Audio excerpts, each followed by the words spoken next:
Maya Mael had no clue I made $50,000 a month.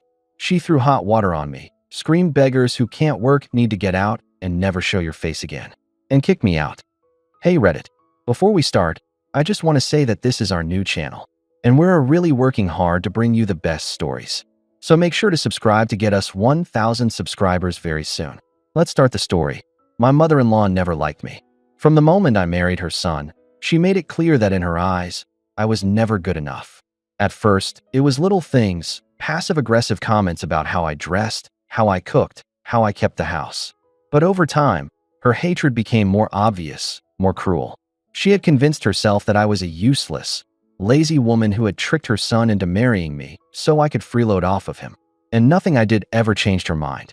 She refused to acknowledge that times had changed, that work didn't always mean leaving the house for an office. In her mind, if you weren't physically exhausted from labor, then you weren't really working.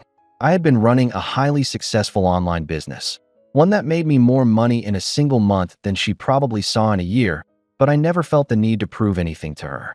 My husband knew, of course, but he had always told me to ignore her. He believed she would come around eventually. I wasn't so sure. That morning, I woke up early as usual. I had a few emails to respond to and some work to finish up, so I sat in my home office, which, ironically, was just a small corner in the guest room because my mother-in-law refused to acknowledge that I needed an actual workspace. She often barged in without knocking, snooping around, making offhand comments about how she didn't understand what I was even doing. But that day, I managed to finish my tasks without interruption. After a few hours, I decided to head to the kitchen for some tea, hoping I could get in and out before she started her usual barrage of insults. Unfortunately, I wasn't that lucky. The moment I stepped into the kitchen, she was already there, glaring at me as if my mere presence offended her. I ignored her at first, walking over to boil some water, but she wasn't about to let me off that easily. She scoffed loudly, shaking her head as she muttered something about how some people just love to sleep in while others actually worked hard. I sighed, knowing exactly where this was going. Before I could even grab a cup, she turned to face me fully, her arms crossed. Are you planning to do anything useful today, or are you just going to laze around like a parasite again? She snapped. I clenched my jaw but forced myself to stay calm. I've already been working all morning, I replied simply, hoping that would be the end of it. But of course it wasn't. She laughed, a sharp, mocking sound that made my skin crawl. Oh, please. Sitting on your computer doing God knows what isn't real work. My son is out there, busting his back to provide, while you do what? Pretend to be busy? You should be ashamed of yourself. My patience was wearing thin. I had heard this speech 1,000 times before. I could have told her the truth, that I was making $50,000 a month, that my business was more successful than she could ever imagine, but I knew it wouldn't matter. She had already decided who I was in her mind, and no amount of logic would change that. So, I turned away, focusing on pouring the boiling water into my cup, determined to ignore her. But then, she did something that I never saw coming. Out of nowhere, she grabbed the kettle from the counter and, before I could react, flung the scorching hot water directly at me. The pain was instant. A sharp, burning agony seared through my arm as I let out a strangled scream, the shock making my head spin. My skin felt like it was on fire, and for a moment, I could do nothing but clutch my arm, my breath coming in short, panicked gasps. I looked up at her, my eyes wide with disbelief, expecting to see some sort of remorse, some sign that she hadn't meant to do it. But there was nothing. No guilt, no regret, just pure, unfiltered malice. Maybe now you'll learn, she said coldly, her lips curling into a smug smile. I was still trying to process what had just happened when I heard footsteps rushing down the hall. My husband came running into the kitchen, his face pale as he took in the scene. His eyes darted to me, then to his mother, and for a moment, he looked completely lost. But before he could even speak, she turned to him, her expression twisting into one of exaggerated frustration. She needs to go, she snapped, pointing at me as if I were some sort of stray animal. I won't tolerate a lazy beggar living in my house anymore. Get her out. Now. I felt something inside me break at that moment. Not just because of the pain, not just because she had just physically attacked me, but because my husband, the man who had promised to stand by me, to protect me, just stood there, saying nothing. His silence was louder than any words he could have spoken. I took a shaky breath, my heart pounding. I could have fought back. I could have screamed at her, demanded justice, forced my husband to choose. But I didn't. Instead, I did the one thing she never expected. I turned around and walked out. She thought she had won. She thought she had finally gotten rid of me, that she had successfully driven me out of her house. But what she didn't know, what she would soon find out, was that by the next day, she was going to regret everything she had just done. I left that house with nothing but the clothes on my back. My arm was burning, my heart was pounding, and my mind was racing. I didn't know where I was going at first. I just needed to get away.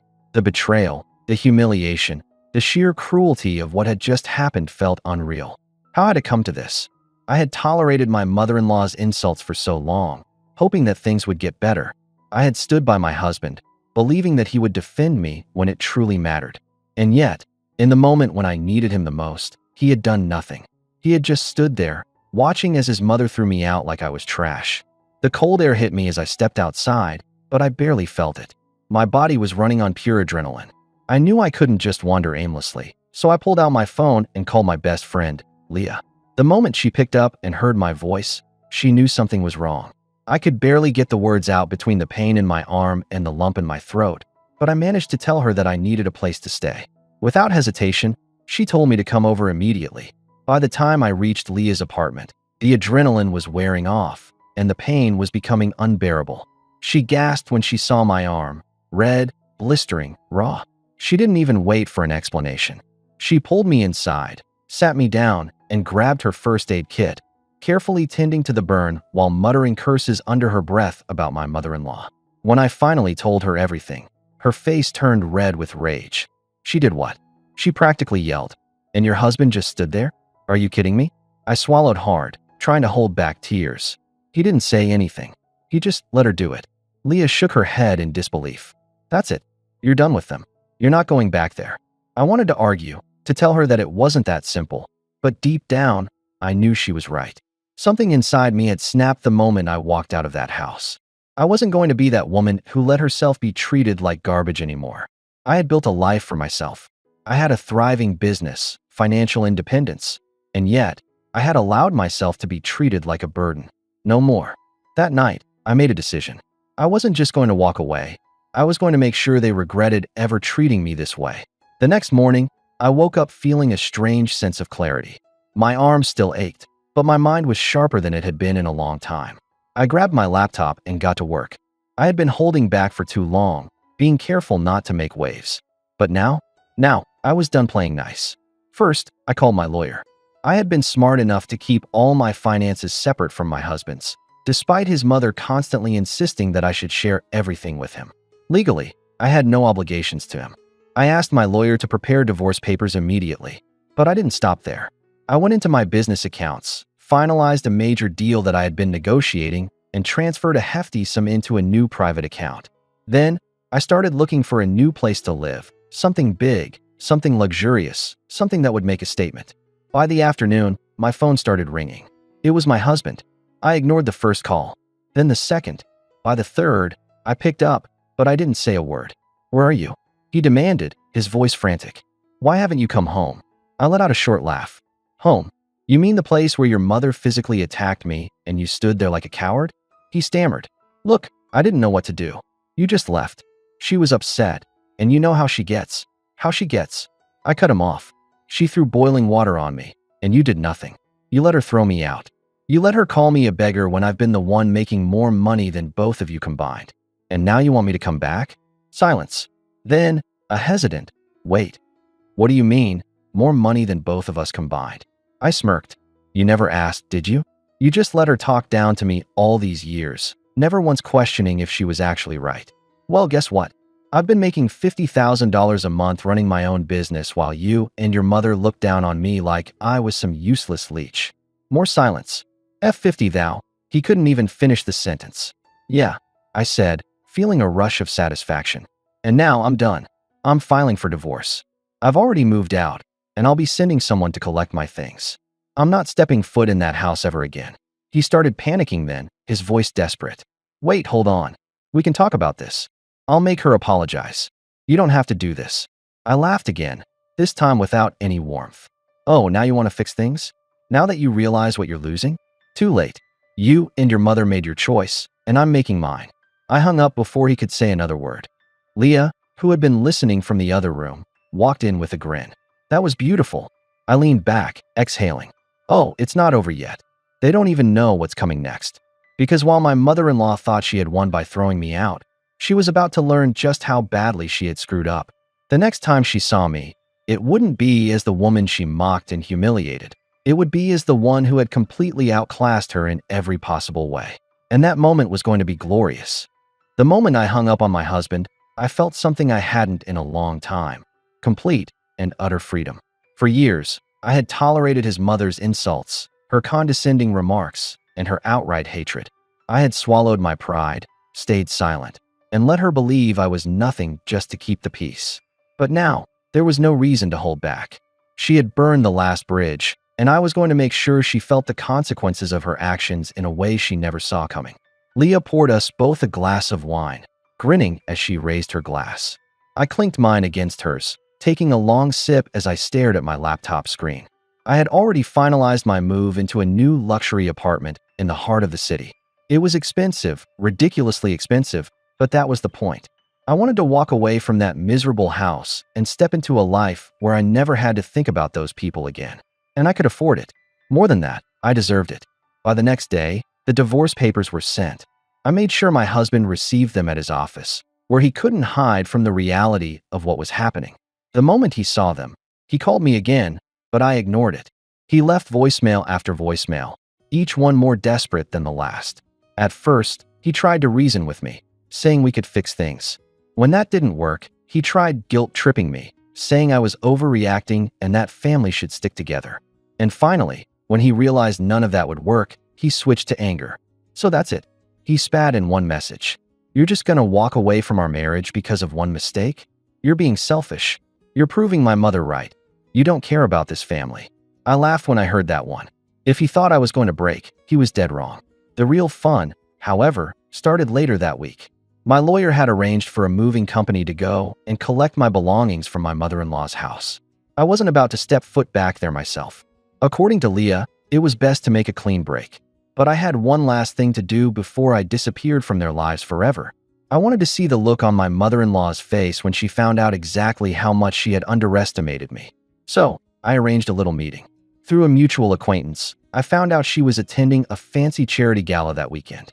She had always been desperate to appear wealthy and important, rubbing elbows with high society, even though she barely scraped by. I knew she would be there, acting as if she was some kind of elite. I arrived at the gala dressed in a designer gown, my hair and makeup done flawlessly, my presence commanding the room. Heads turned as I walked in, people whispering, curious about the confident woman who looked like she belonged among the rich and powerful. And then, I saw her. She was in the middle of laughing with a group of women when her eyes landed on me. The second she recognized me, her smile vanished, replaced by sheer horror. I could see the wheels turning in her head, trying to understand how the woman she had thrown out like garbage was now standing before her, exuding wealth, success, and confidence. I walked right up to her, took a sip of my champagne, and smirked. "Oh, hi," I said casually. "Didn't expect to see you here." Her mouth opened and closed like a fish, her face turning red. What are you doing here?" she stammered. I tilted my head. "Oh, didn't you hear? I'm one of the event's major donors. They invited me personally." Her jaw dropped. I leaned in slightly, lowering my voice just enough that only she could hear. "You thought I was a nobody, a lazy beggar, someone who needed your house to survive. You were wrong." She swallowed hard, her eyes darting around as if hoping someone would save her from this moment. "And just so you know," I added, "my divorce from your son? Finalized next week. I never have to see either of you again." With that, I gave her one last smile, turned on my heel, and walked away, leaving her standing there, humiliated and defeated. That was the last time I ever saw her. A few days later, my lawyer called to tell me my husband had finally signed the divorce papers. Apparently, after my mother-in-law came home from the gala that night, she lost it on him, screaming about how he had let someone like me slip away. He tried calling me one last time, but I blocked his number without a second thought. I moved into my new apartment, focused on growing my business even bigger, and surrounded myself with people who truly cared about me. My life flourished, and for the first time in years, I felt free. As for my mother-in-law and my ex, I heard through the grapevine that things went downhill for them fast. Without me there to contribute, their financial situation got worse. My ex had to pick up a second job just to keep up with the mortgage, and his mother? Well, she had no choice but to cut back on her lavish lifestyle. Karma, as they say, always finds its way. And in the end, I walked away with my head held high while they were left drowning in the consequences of their own actions.